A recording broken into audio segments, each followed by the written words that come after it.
আমরা সবাই রাজা আমাদের রাজার রাজত্বে, নইলে মোদের রাজার সঙ্গে মিলব কি শর্তে। আমরা সবাই রাজা, আমরা সবাই রাজা আমাদের রাজার রাজত্বে, নইলে মোদের রাজার সঙ্গে মিলব কি শর্তে। আমরা সবাই রাজা, আমরা যা খুশি তাই করি, তবু তার খুশিতেই চলি। আমরা যা খুশি তাই করি, তবু তার খুশিতেই চলি। আমরা নই বাবা নই দাসের রাজা, দাসের দাসত্বে, নইলে মোদের রাজার সঙ্গে মিলব কি শর্তে। আমরা সবাই রাজা, আমরা সবাই রাজা আমাদের রাজার রাজত্বে, নইলে মোদের রাজার সঙ্গে মিলব কি শর্তে। আমরা সবাই রাজা, রাজা সবার দাম মান, সে মান আপনি ফিরে পান। মোদের কাটো গেড়ে রাখেন দিত কোনো অসত্যে, নইলে মোদের রাজার সঙ্গে মিলব কি শর্তে। আমরা সবাই রাজা, আমরা সবাই রাজা আমাদের রাজার রাজত্বে, নইলে মোদের রাজার সঙ্গে মিলব কি শর্তে। আমরা সবাই রাজা, আমরা চলবো আপন মতে, শেষে মিলব তারই পথে। আমরা চলবো আপন মতে, শেষে মিলব তারই পথে। ওরা মরব না তো বিফলতার বিষম মুহূর্তে, নইলে মোদের রাজার সঙ্গে মিলব কি শর্তে। আমরা সবাই রাজা, আমরা সবাই রাজা আমাদের রাজার রাজত্বে, নইলে মোদের রাজার সঙ্গে মিলব কি শর্তে। আমরা সবাই রাজা। এবার আমাদের প্রধান শিক্ষক মহাশয়কে আমি অনুরোধ করব আজকে বিদ্যাসাগর মহাশয়ের যে 204তম জন্মদিন, সেই উপলক্ষে স্যারকে কিছু বলার জন্য।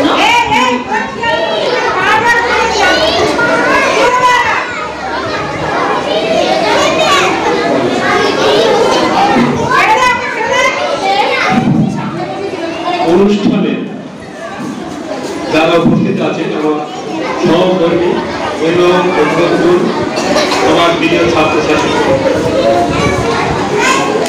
সবার উপরে আমার ছাত্রছাত্রী আছে, আমাদের প্রত্যেক শিক্ষক শিক্ষিকাকে অনুষ্ঠানে অংশগ্রহণ সর্বান্তকরণে করার জন্য ধন্যবাদ জানালাম।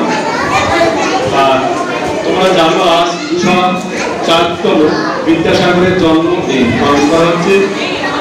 গতবার আমরা করেছিলাম, এবার এর আগে তোমাদের শিক্ষক দিবসেও বিদ্যাসাগরের কথা বলেছিলাম যে বিদ্যাসাগর না থাকলে বিশেষ করে মেয়েদের শিক্ষার হার কি হতো, কতটুকু দূরে যেত, কত দীর্ঘায়িত হতো সেটা বলা সম্ভব। তোমরা জানো 1820 সালে 1820 মানে 200 বছরের উপরে কিন্তু চলে গেছে। আজ 2024, 200 বছর আগের একজনের জন্মদিন নিয়ে আমরা আলোচনা করছি। মেদিনীপুরে, অবিভক্ত মেদিনীপুরে বিশ্বমা গ্রামে তার জন্ম। পিতা ঠাকুরদাস বন্দ্যোপাধ্যায়, মাতা ভগবতী দেবী, তোমরা জানো, তোমরাও বলবে। বিদ্যাসাগর কারোর সাথে আপোষ করেননি। জন্ম যখন ওনার 1820 বললাম, তখন আমাদের ব্রিটিশ শাসনের অধীন। ব্রিটিশ শাসনের অধীনে তোমরা জানো ইংরেজি ছাড়া কোনো শিক্ষা সম্পূর্ণ হয় না। বিদ্যাসাগর গ্রামের পাশলায় পড়া শেষ করার পরে মেদিনীপুর থেকে কলকাতায় আসার পরে, তখন তো গাড়ি ঘোড়া ছিল না, হেঁটে হেঁটে আসতো। এটা আস্তে আস্তে বর্ণমালা বলছি, এটা কি বলে, অক্ষর পরিচিতি, সংখ্যা পরিচিতি হয়ে যায়। বাইক ফলক দেখে দেখে তার সংখ্যা পরিচিত হয়ে যায়। বিদ্যাসাগর মহাশয় একদিক থেকে গদ্যে জল বললেও অত্যুক্তি হয় না, কারণ তার আগে আমরা যে গদ্য পড়তাম সেটা কোনো সম্পূর্ণ গদ্য রচনা ছিল না। তার আমলে আমরা একটা সুসজ্জিত গদ্যরূপ পাই। তোমরা জানো বর্ণ পরিচয় সুরক্ষা বলতে গেলে আমরা বিদ্যাসাগরের নাম বলে মনে আসে। বোধোদয়, কথামালা এসবের কাহিনী থেকে নেওয়া হয়েছে। কথামালা নীতি গল্প যেগুলো, সে গল্প তোমরা পড়েছো, পড়বে। এছাড়া অনেক অনুবাদ তার প্রথম সাহিত্য, প্রথম লেখা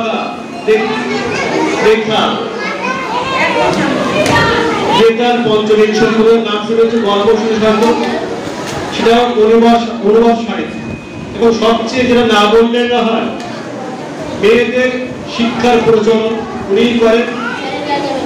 এর আগে মেয়েদের পড়াশোনা বাইরে করা হতো না, তা করতো বাড়ির মধ্যে একজন করতো, কিন্তু বিদ্যালয় ছিল না। উনি প্রথম বিদ্যালয় পরিদর্শক হয়ে মেয়েদের শিক্ষার চলতেন এবং বহু বিদ্যালয় গঠন করেন।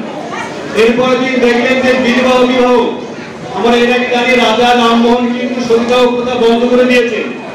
সতীদাহ প্রথা বন্ধ হয়েছে, কিন্তু বিধবার সংখ্যা বেড়ে গেছে। তাদের কান্নায়, তাদের দুঃখে বিদ্যাসাগরের মনে কাঁদে। উনি কি করলেন, ইংরেজদের সহযোগিতায়, রাধাকান্ত দেবের বিরোধিতা সত্ত্বেও, সেখানের ব্রাহ্মণ সমাজের বিরোধিতা সত্ত্বেও এই বিবাহ আইন পাশ করলেন এবং নিজ ছেলের সাথে, নারায়ণ বন্দ্যোপাধ্যায়ের সাথে একজন বিবাহ প্রচলন করলেন। যদিও এখনো আমরা মেনে নিয়েছি, কিন্তু তখন মেনে নেওয়া খুব শক্ত ছিল। বিবাহ কেন হবে না, এ নিয়ে তিনি বিভিন্ন বই থেকে, পুরাণ মহাকাব্য থেকে যুক্তিও দিয়েছেন। যুক্তি দিয়ে, তথ্য দিয়ে তবে আইনটা পাশ করে বিবাহ চালু করেছেন। আজ তার 204তম জন্মদিন পালন করছে আমরা, তোমরাও করবে। আর আমার এটা বেশি দীর্ঘায়িত করবে না, কারণ এরপরে তোমরা নাচ, গান, আবৃত্তি, নাটক আছে, সেগুলো শুনবে, দেখবে, কেউ হইচই করবে না।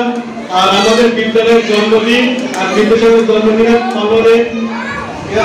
পালনের জন্য একটা খাবার ব্যবস্থা করেছে, মাংস ভাত, সবাই খেয়ে যাবে কিন্তু আছে। ঠিক আছে, আমার বক্তব্য শেষ। এবার আমাদের পিপির ছাত্রছাত্রীরা, মানে প্রাথমিকের ছাত্রছাত্রীরা কিছু ছড়া আবৃত্তি করে আমাদের শোনাবে। তাদের নাম আমি বলছি, তোমরা চলে আসবে। মৌসুমী দে, স্মৃতি রায়, সুবর্ণা দাস, তনু দাস, অহিন্দিতা বিশ্বাস, রনি পাল। তোমরা চলে এসো, এক এক করে ছড়া বলবে। এসো।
একটা ছড়া বলবো। হাতি মাটির দিন তারা মাঠে গড়ায় দিন, তাদের খারাপ দিন তারা মাটি মাটি। এবার আবার তোমাদের সামনে একটা নাচ পরিবেশন করবে দ্বিতীয় শ্রেণীর ছাত্রীরা। অংশগ্রহণে আছে অথৈ রায়চৌধুরী, সৃজা ভৌমিক, রুবি বালা, মাহি মণ্ডল।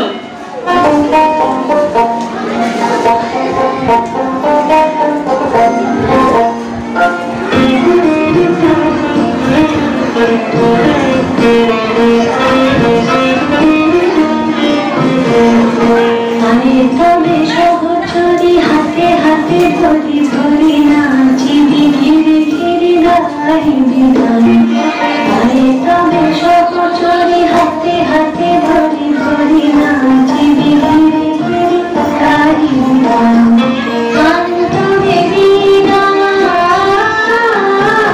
অন্তরে বীণা সপ্তম সুরে বাঁধবে তান। আরে তবে সহচরি হাতে হাতে ধরি ধরি নাচি ঘিরে ঘিরে গাই বিধান।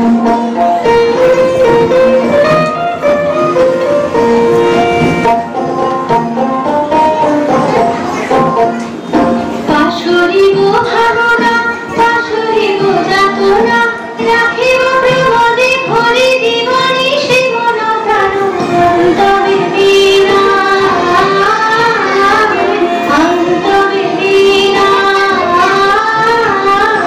সপ্তম সুরে বাঁধবে তান। আয় তবে সহচরি হাতে হাতে ধরি ধরি নাচি ঘিরে ঘিরে গাই বিধান।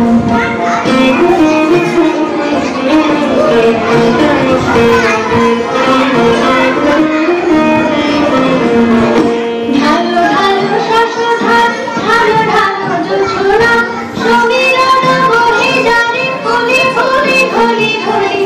তুলসিত তটিনী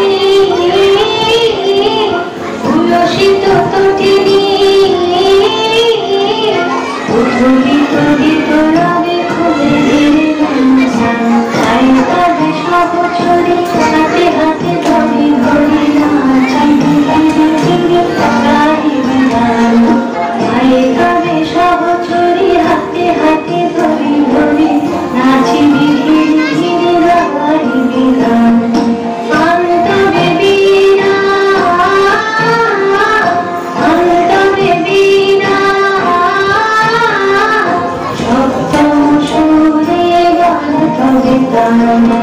আয় তবে সহচরি হাতে হাতে ধরি ধরি নাচি ধীরে ধীরে গাই বিধান। আবার তোমাদের দিদিরা কিছু ছড়া বলবে, মানে টিভিতে দিদি আর বড়দের যাদের আছে তাদের বোন। প্রথম শ্রেণীর ছাত্রীরা, নাম হচ্ছে শ্রেয়া দেবনাথ আর রিমি মণ্ডল। আগে শ্রেয়া বলবে, শ্রেয়া আসো।